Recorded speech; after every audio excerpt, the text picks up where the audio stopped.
ওরে বাবা রে, গেল গেল কোমরটা গেল। ও আয়শা, তাড়াতাড়ি আয় মা, আমার কোমর ভাঙছে মনে হয়। এটা আর একটু সরিয়ে দিই। হ্যাঁ, হয়ে গেছে।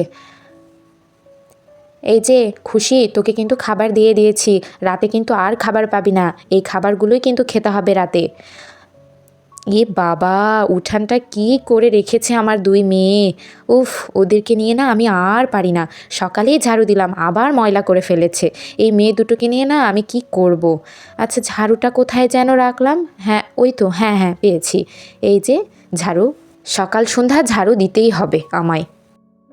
ছি, ছি, ছি, ছি, ছি, ছি, ছি, ছি, ছি। কি রে মা আয়শা, এই সন্ধ্যাবেলায় কি করিস? আরে খালা যে, আসসালামু আলাইকুম খালা। কি খবর আপনার? অনেক দিন পর আপনাকে দেখছি, এদিকে তো আসেনি না। ওয়া আলাইকুম আসসালাম। আসলে মা, শহরে গেছিলাম বড় ডাক্তার দেখাইতে। আমার বাতের সমস্যাটা এত বাড়ছে তোরে কি বলবো। ডাক্তার বলছে সব সময় রেস্ট নেবেন, আর কোনো কাজ কর্ম কিচ্ছু করবেন না, হাঁটা চলাফেরা সম্পূর্ণ বন্ধ, ডাক্তার বলে দিয়েছে আমায়। ও আচ্ছা আচ্ছা, তা এখন আপনি কেমন আছেন খালা? এখন আল্লাহ দিলে ভালো আছি, আল্লাহর অশেষ রহমতে শরীরটা মোটামুটি ভালো আছে। তা শুনলাম আমিন নাকি বিয়ে করছে, তো এই নতুন বউ দেখতে আসলাম, এই আর কি। হ্যাঁ খালা, ভাই বিয়ে করেছে, বেশি দিন হয়নি, এই তো কয়েকদিন হলো বিয়ে করেছে ও। ও আচ্ছা, ভালো। কিন্তু তোরা কেউ জানালে না, এ কেমন বিয়ে রে মা? কাউকে তো জানানো উচিত ছিল নাকি? একদম চুপচাপ বিয়েটা হলো যে। আসলে খালা, মেয়ে দেখতে গিয়ে আমাদের পছন্দ হয়ে গেছে মেয়েকে, আর মেয়ের পরিবারেরও পছন্দ হয়েছে, তাই আর দেরি করিনি। আর মেয়ের পরিবারও সাদামাটা বিয়ে পছন্দ করে, তাই সেভাবে আয়োজন করা হয়নি খালা। আপনি আসেন, ভেতরে আসেন আমার সঙ্গে, ভেতরেই বউ আছে। মামি, তুমি এত সুন্দর সুন্দর গল্প কোথায় থেকে শিখেছো?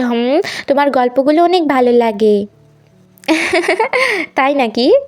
আমি এই গল্পগুলো কার কাছে শিখেছি? আমি শিখিনি তো, আমার মা আমাকে বলতো এই গল্পগুলো। আমি মায়ের কাছ থেকে শুনতাম, শুনতে শুনতে আমার মুখস্থ হয়ে গেছে।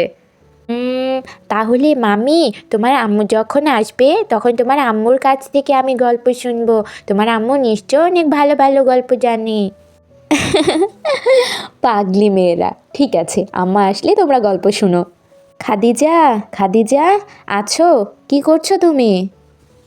এই তো তেমন কিছু না বড় আপু, মুস্কান আর মারিয়ামের সঙ্গে গল্প করছিলাম। কিছু বলবেন কি বড় আপু? না না, তেমন কিছু না। আসলে আমার এক খালা এসেছে তোমাকে দেখতে, আমি ওনাকে ডেকে দিচ্ছি, তুমি ওনার সঙ্গে কিছু গল্প করো।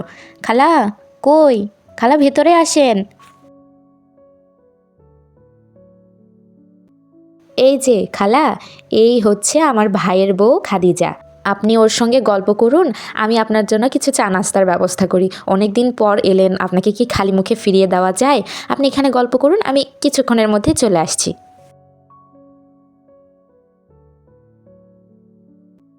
আসসালামু আলাইকুম খালা, কেমন আছেন আপনি? ওয়া আলাইকুম আসসালাম। আলহামদুলিল্লাহ, ভালো আছি। মাশাল্লাহ, আমাদের আমিরের বউ সুন্দর আছে। খালা, আপনি দাঁড়িয়ে কেন আছেন? বসুন এখানে। না, থাক, বসবো না।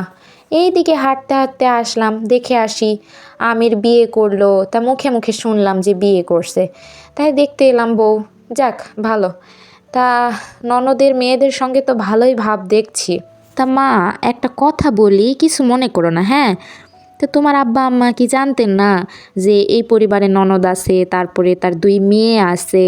তো এত কিছু জানলে আমার তো মনে হয় না কোনো পরিবারে মেয়ে এই পরিবারে আসবে। তা তোমার মা বাবা মনে হয় কিছু জানতেন না, আমার যেটা মনে হয়। না জেনেই তোমাকে এখানে বিয়ে দিয়েছে, আমার তো সেটাই মনে হইতেছে। না খালা, আপনার ধারণাটা একেবারেই ভুল। আমাদের দুই পরিবারই সব কিছু জানতো। আমাদের পরিবার সব কিছুই জানে আগে থেকে, আর ওনাদের পরিবারও সব কিছুই জানিয়েছে। সব কিছু জানাজানির পরই আমাদের বিয়ে হয়েছে খালা, কোনো কিছু আমরা লুকিয়ে বা ওনারা কোনো কিছু লুকিয়ে আমাদের বিয়েটা সম্পূর্ণ হয়নি। আপনার ধারণাটা ভুল। হুম, যাক যাক, ভালো ভালো, খুবই ভালো। ননদের পরিবার বুঝো বাবা, বুঝে শুনে সংসার করো। আমরা জানি ননদের কতখানি জ্বালা হয়, তার উপরে তার আবার দুই মেয়ে। তো যাই হোক, ভালো থাকো, এটাই দোয়া করি। সুখে থাকো, আমার আর কি বলার আছে। তবে বুঝে শুনে থেকো বাবা, অশান্তি যেন না হয়, ধৈর্য ধরে থেকো। তোমার ননদটা ভালোই আছে, তোমার শাশুড়িও ভালো, আমিরও ভালো, সবাই ভালো। তবে বলা যায় না, অশান্তি হতে কি সময় লাগে? এখন নতুন নতুন আছো, পরে সারা জীবন যে একরকম থাকবে তার তো কোনো মানে নেই। তাই আর কি জিজ্ঞাসা করলাম তোমায়। খালা, হয়তো আমি আপনাকে সেভাবে চিনি না, কিছু কথা বলবো, মনে কিছু নিয়েন না। আসলে আমি একজন শিক্ষিত মেয়ে, আর আমার বাবা মা আমাকে যথেষ্ট শিক্ষা দীক্ষায় বড় করেছে। আর আপনি আমার শ্বশুরবাড়ির লোকেদের কথা বলছেন, ওনারা যথেষ্ট ভালো মানুষ। হয়তো কয়েকদিন আমাদের বিয়ে হয়েছে, তা কি হয়েছে, একদিনেই মানুষ চেনা যায়। ওনারা যথেষ্ট ভালো মানুষ, আমার বিশ্বাস আছে ওনাদের উপর। বাবা, ভালো ভালো, সুখে থাকো এটাই দোয়া করি। তা থাকো মা, আমি যাই, আমি আর থাকবো না, আমার অনেক কাজ আছে বাসায়। থাকো থাকো, ভালো থাকো। খালা, চলে যাচ্ছেন কেন? চা নাস্তা করে যান। না না, চা নাস্তা করবো না, বললাম না বাসায় অনেক কাজ আছে। থাকো মা, ভালো থাকো।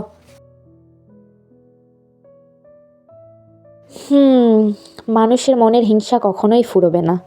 আসলে কেউই ভালো পরিবার, সুখী পরিবার দেখতে পারে না। আর এই যে মানুষের কান পড়ার স্বভাবটা, এইটা কখনোই হয়তো যাবে না। যাই হোক, আল্লাহ এইসব মানুষদের হেদায়েত দিক, ওনাদের জন্য দোয়া করি, ওনাদের সঠিক বুঝটা হোক, এটাই চাইবো, আর কি চাওয়ার আছে আমার।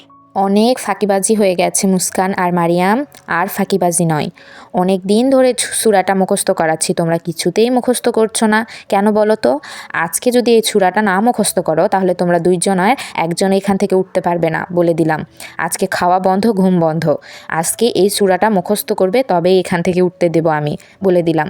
এখন মুখস্থ করছো না, পরে যখন মক্তবে যাবে, ওস্তাদ যখন লাঠি পেটা করাবে আর মুখস্থ করাবে, সেটা ভালো হবে তোমাদের জন্য? আমি কত সুন্দর বুঝিয়ে তোমাদের পড়াচ্ছি, তোমরা মুখস্থ করছো না, ফাঁকিবাজি দিচ্ছ কেন? হ্যাঁ, আজকে মুখস্থ করতেই হবে, পুরো সূরাটা মুখস্থ করিয়ে ছাড়বো আজকে আমি। আমার সঙ্গে বলো, আউযু বিল্লাহি মিনাশ শাইতানির রাজিম, বিসমিল্লাহির রহমানির রহিম। أعوذ بالله من الشيطان الرجيم بسم الله الرحمن الرحيم الحمد لله رب العالمين الرحمن الرحيم الحمد لله رب العالمين الرحمن الرحيم ওহো রে, আজান মনে হয় দিয়া দিল। যাই যাই, অজু কইরা নামাজটা সাইরা ফেলি। আয়শা, আমি অজু করতে গেলাম মা।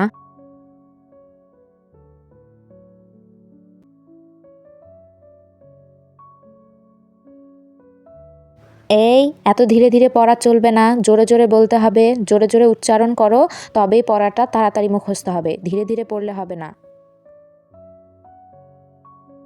আশহাদু আল্লা ইলাহা ইল্লাল্লাহু আশহাদু আন্না মুহাম্মাদান আবদুহু ওয়া রাসূলুহু।